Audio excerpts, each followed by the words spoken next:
बंगाल के महान क्रांतिकारी महर्षि अरविंद की जन्म जयंती के मौके पर गुजरात के वडोदरा शहर में नगरपालिका द्वारा उनकी प्रतिमा पर पुष्पांजलि करते हुए देश की आजादी में दिए गए उनके योगदान को याद किया गया। पूरा भारत देश आज आजादी का अमृत महोत्सव मना रहा है और साथ ही मनाई जा रही है बंगाल के महान क्रांतिकारी महर्षि अरविंद की जन्म जयंती। बंगाल के महान क्रांतिकारियों में से एक महर्षि अरविंद देश की आध्यात्मिक क्रांति की पहली चिंगारी थे। उनका जन्म 15 अगस्त 1872 में कोलकाता में हुआ था। आज उनकी जन्म जयंती के मौके पर वडोदरा महानगर पालिका द्वारा कारेलीबाग में L&T सर्कल निकट स्थित उनकी प्रतिमा पर पुष्पांजलि का कार्यक्रम आयोजित किया गया, जिसमें वडोदरा के mayor केयू Rokadia, deputy mayor Nanda Joshi, स्थायी समिति के अध्यक्ष डॉक्टर हितेंद्र पटेल, विपक्ष नेता अमीरावत समेत के भारतीय जनता पार्टी के नेताओं और पदाधिकारियों की उपस्थिति रही।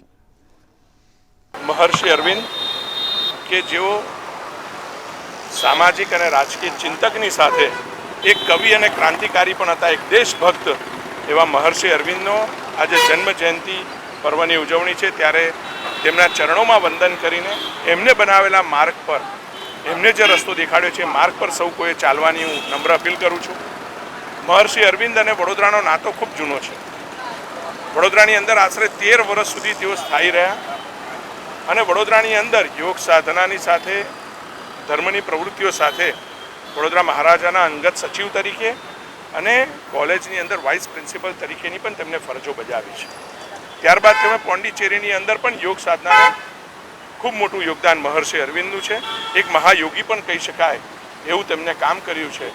અને મહર્ષિ અરવિંદજીએ ક્રાંતિકારી પ્રવૃત્તિ રાજકીય પ્રવૃત્તિઓ જોડે પણ જોડાયા। વંદે માતરમ પત્રિકાથી एक एमने जनजागरणનું પણ કામ महर्षि अरविंदे કર્યું છે। અને આજે પણ એ જ પ્રવૃત્તિઓ महर्षि अरविंद આશ્રમમાંથી योग સાધનાના વિશેષ વર્ગ ચાલતા હોય, હિમાલયન ટ્રેકિંગ કેમ્પો જ્યાંથી આયોજન થતા હોય, ધ્યાનાલય વાંચનાલયને પણ પ્રવૃત્તિઓ महर्षि अरविंद આશ્રમમાંથી થતી હોય છે। सबसे पहले तो आज़ादी के 75 ईयर्स की सबको शुभकामनाएं देती हूँ। आज महर्षि अरविंद की भी जन्म जयंती है।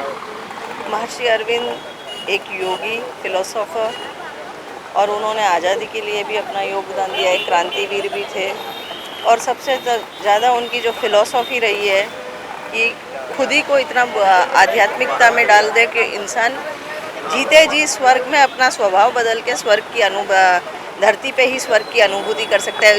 इस प्रकार की फिलॉसफी में मानने वाले और योग का प्रचार जो उन्होंने किया है, उन्होंने जो योग और जो मार्ग लोगों को दिखाया है उस मार्ग पे चलते यहीं पर आनंद प्रमोद करके इंसान एक अलग आध्यात्मिक लेवल पे पहुंच के खुद की ज़िंदगी में एक आनंद की अनुभूति कर सकता है। इस तरह की इनकी फ़िलॉसफी रही है। बड़ौदा से उनका बहुत पुराना नाता है। उन्होंने वहाँ बड़ौदा में अपनी कारकिर्दी के 13 वर्ष मतलब ये उनकी कर्म भूमि रही है। बड़ौदा में एक मार्ग का नाम भी महर्षि अरविंद के नाम से है, यहाँ पर उनका आश्रम भी है और उन्होंने लाखों लोगों को प्रेरणा दी।